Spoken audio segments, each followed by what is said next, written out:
আসসালামু আলাইকুম। রাত অনেকটা গভীর হয়ে যাচ্ছে। ঝালমুড়ি ঝালমুড়ি খাচ্ছি আর আপনাদের সাথে কথা বলার চেষ্টা করছি।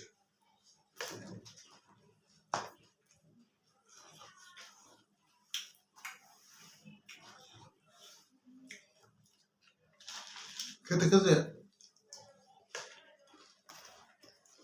গড়াই নদীর পাড়ে কাব্যগ্রন্থের মধ্যে থেকে একটা দুইটা ছড়া পড়ব। ভুলগুলো বরাবরের মতো ক্ষমা করবেন। এখানে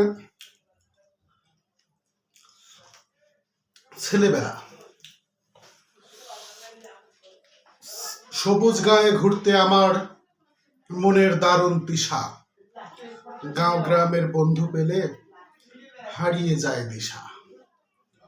ঘুড়ির নাটায় হাতে নিয়ে গায়ের মাঠে মাঠে ইচ্ছে করে উড়াই ঘুড়ি, বসে গড়াই ঘাটে।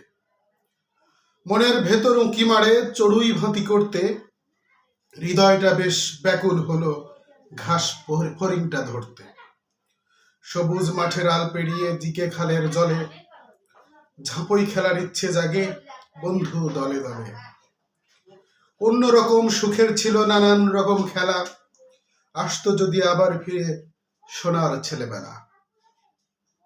গ্রাম ভাবনা, কাঁঠালের ঘ্রাণ আসে বাতাসের গায়ে, কবিতার মনোযোগ ছুটে যায় তাই।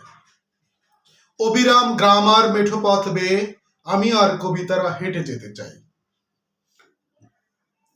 অধুনা শহর ছেড়ে যাব দূর গায়ে, যেখানে পরম প্রীতি লতা পাতা বন, যেখানে রোদের আগুন আশ্রয় পড়ে, পুড়ে যায় মাঠে মাঠে ঘর বাঁধা সন।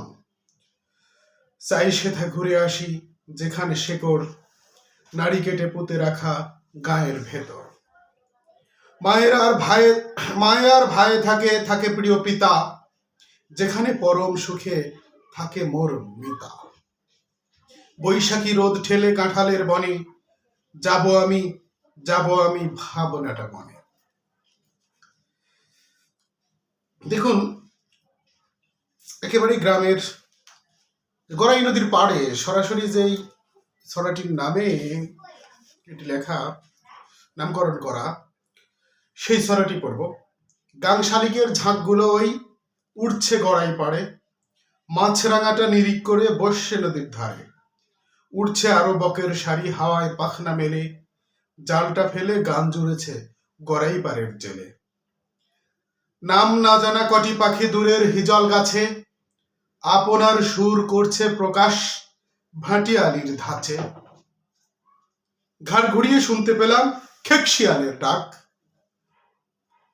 নন্দীবাড়ির কুকুরটা সেও ছাড়ল ভীষণ হাঁক। ফিরতে বাড়ি আলিম মাঝি কল অলানাও ছাড়ে, এসব দেখেই সন্ধ্যা নামে গড়াই নদীর পাড়ে। ধন্যবাদ।